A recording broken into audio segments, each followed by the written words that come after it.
অনেকে নন স্টিচের ব্যবহার জানেন না, তাই নন স্টিচগুলো অনেকের এরকম স্কেচ পড়ে যায়। তো রিসেন্টলি জানতে পারলাম যে এক গবেষণায় দেখা গিয়েছে যে নন স্টিচের মধ্যে স্কেচ পড়া, যদি একটাও স্কেচ পড়া নন স্টিচ ব্যবহার করা হয় তাহলে নাকি ক্যান্সার হয়।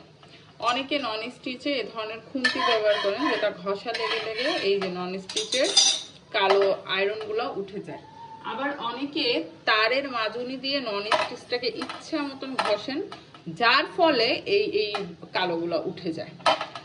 তো গুরুত্বপূর্ণ একটি টিপস, উপকার আসবে ইনশাল্লাহ। নন স্টিচে সবসময় কাঠের খুন্তি ব্যবহার করবেন।